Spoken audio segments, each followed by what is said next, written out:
1 Coríntios capítulo 5, versículo de número 7.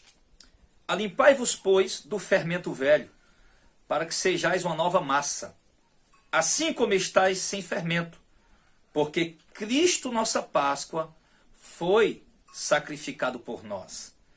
Pelo que façamos a festa, não com o fermento velho, nem com o fermento da maldade e da malícia, mas com os asmos da sinceridade e da verdade. Amém. Então, queridos, nós estamos aí no período, da Páscoa, Semana Santa. E muitas pessoas acabam celebrando essa festa sem entender de fato o que ela significa, tá? Nós acabamos de ler o texto aqui onde o apóstolo Paulo explicou para os coríntios que nós não temos que fazer a festa com fermento velho, ou seja, com a doutrina velha, a doutrina do passado. O fermento, ele representa a doutrina, ensinamento, tá? Você vai ver isso no contexto do Novo Testamento. Então, temos que fazer a festa com os asmos, ou seja, ele fala de tirar o fermento, tira o fermento velho, e o asmo é coisa sem fermento. Agora ele fala com a doutrina da sinceridade, da verdade, porque ele diz, Cristo, nossa Páscoa, foi sacrificado por nós. Então, nós não temos motivo algum, queridos, para celebrar Páscoa, para comemorar Páscoa, fazer festa de Páscoa, cumprir ritual de Páscoa, porque, principalmente do jeito que estão fazendo aí, que a Igreja Católica Romana criou isso, tá? Porque Cristo é nossa Páscoa. A Páscoa ela foi consumada em Cristo, ela apontava para Cristo. Lá em Êxodo capítulo 12, você vai ver a instituição da Páscoa, que virou uma lei para o povo judeu e não para a igreja. Tá? Eles tinham que obrigatoriamente celebrar aquilo entre março e abril. Inclusive, entre março e abril foi o período em que Cristo morreu, o mês de Abib, que ele morreu exatamente na sexta-feira de Páscoa, na sexta-feira onde eles tinham que comer a Páscoa dos judeus, e Cristo morreu. Foi crucificado na sexta-feira, tardinho, ele comeu a Páscoa de quinta para sexta, e sexta-feira ele foi crucificado, sábado, domingo, ele ressuscitou, tá? Aí, Cristo ele comeu essa Páscoa com seu discípulo, porque era judeu, porque ele era um judeu. E nós temos que entender que o contexto de Mateus, Marcos, Lucas e João está dentro do contexto da antiga aliança, e não da nova. A nova aliança só se inicia quando Cristo morre na cruz e ressuscita, aí sim dá início à nova aliança. Ele diz isso na última ceia pascal que ele está comendo com o discípulo dele, em Mateus 26, ele diz, esse é o sangue do novo pacto, da nova aliança, ou seja, ele instituindo um novo pacto, a nova aliança, dentro de uma celebração do antigo pacto, da antiga aliança, que era a festa da Páscoa, que todo judeu tinha que vir a Jerusalém, uma festa de peregrinação, traziam cordeiros, matavam os cordeiros, comiam com suas famílias, comiam isso assado no fogo, como se fosse um churrasco hoje, com ervas amargas, tomavam vinho e celebravam isso, a saída do Egito. Foi assim como Deus instituiu lá em Êxodo capítulo 12, eles tinham que comer apressadamente, com os lombos cingidos. O que é os lombos cingidos? Você sabe que todo judeu, homem e mulher, a vestimenta é igual, só o que mudava algum tipo de adereço na vestimenta, mas era um vestido comprido, e cingir os lombos era puxar o vestido até a altura do joelho, amarrar pela cintura, como quem fosse fazer uma longa viagem. Todo judeu, todos eles que iam fazer uma longa viagem, eles diziam assim, vamos cingir os lombos, exatamente porque tinha que sair apressado. Tinha que sair apressado. Quando você vê o anjo falando para Pedro, por exemplo, cinge os teus lombos, ou seja, Pedro já sabia o que tinha que fazer. Puxa o vestido até o joelho, vamos sair depressa daqui. Era isso que o anjo estava falando para Pedro. Então, o judeu comia a Páscoa assim, tá?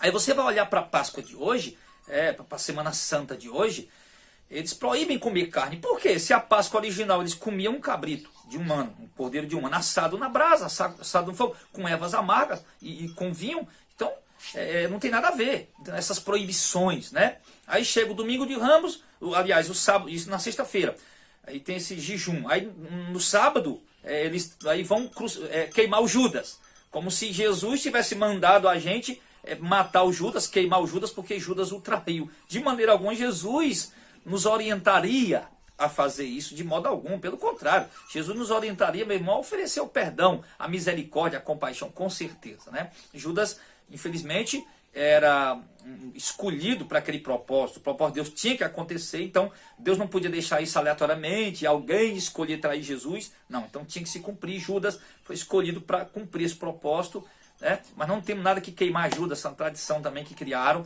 E a outra tradição é do domingo de Ramos, né? Domingo de manhã, tem a missa, e eles pegam aquele ramozinho e fazem aquela cruzinha, né? Colocam lá na porta da casa. Outros pegam o ramo mesmo inteiro, colocam ali na porta da casa, tá? Simbolizando, até eles usam isso, porque aqui, preste bem atenção, quando Deus mandou Moisés sacrificar a Páscoa, o povo judeu sacrificar a Páscoa em Êxodo 12, ele mandou matar o cordeiro de um ano, que representava Cristo, e tirar o sangue do cordeiro, passar nos umbrais das portas como proteção. O anjo da morte vinha e não entrava na casa que tinha o sangue. Tá? Se não tivesse o sangue, ele entrava e matava, podia ser judeu qualquer um. O que protegeu de fato foi o sangue, que era um aviso para o anjo da morte. Aquele sangue representava, aquele cordeiro representava o próprio Cristo. Você viu Pedro falando, ele é a nossa Páscoa. João Batista disse, ele é o cordeiro de Deus que tira o pecado do mundo, que remove as culpas, né? Então, aquele sangue representava o sangue do Filho de Deus, que seria derramado na cruz do Calvário para nos salvar, para nos resgatar da escravidão do Egito, né? Lá no caso dos judeus, nos resgatar da escravidão do pecado, da morte, da condenação e nos dar salvação e vida eterna. Então foi para isso, tá? Aí hoje você pega os ramos, aqueles ramos também que representam, hoje se pega os ramos, né, aqueles ramos que representam a entrada de Jesus em Jerusalém, a entrada triunfal profetizada pelo profeta Zacarias, e os judeus ali pegavam aqueles ramos, colocavam ali, e entrou pobre num jumentinho, né, filho de uma jumenta, de um animal de carga, e entrou o teu rei pobre entrando em Jerusalém. Então aqueles ramos que os judeus colocaram ali, tá?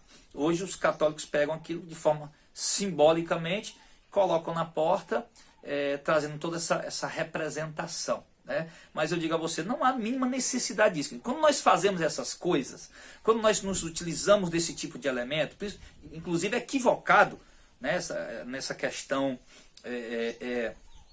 de não comer carne, tá? Que comia-se carne sim assada, tá? Mas quando a gente usa esses elementos, ou seja, deixa de comer carne,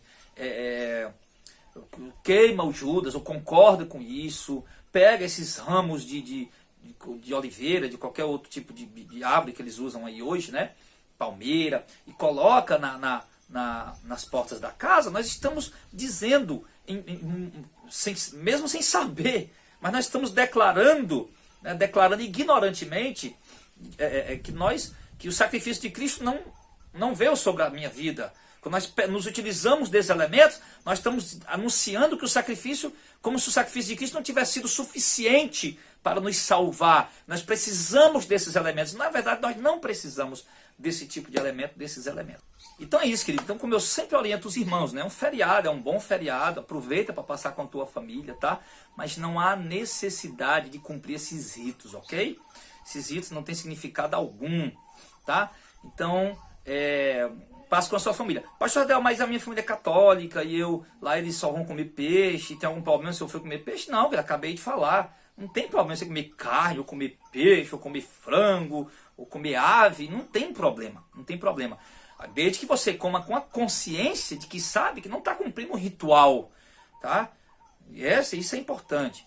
O grande problema é que eles comem aquilo ali achando que vão pecar se comer a carne. Na verdade, não peca. Isso foi criado pela Igreja Católica, como a gente fala, né, um rito aí para poder, sei lá, escravizar o povo ali, né, escravizar o povo. As igrejas têm essas manias, né? Inclusive a própria igreja evangélica é cheia de ritos, cheia de misticismo para segurar o povo ali, tá? Agora mesmo, nessa período de Páscoa e de Semana Santa, tem igreja evangélica que vai fazer algo semelhante, né? Semelhante ao que a Igreja Católica faz, tá?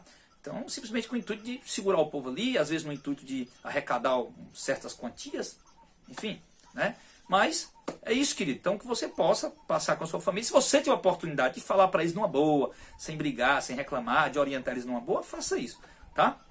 É importante fazer isso. Eu tenho procurado fazer isso numa boa, buscando orientar ali. Bom, uns acatam, outros não acatam, mas enfim, fique tudo tranquilo, tá? A gente sabe que nem todos vão compreender isso, mas que nós possamos continuar aí seguindo a verdade. Isso é que é importante, tá? Então, queria só falar isso aqui rapidamente para vocês. Que Deus abençoe, um beijo no coração. Obrigado por tudo.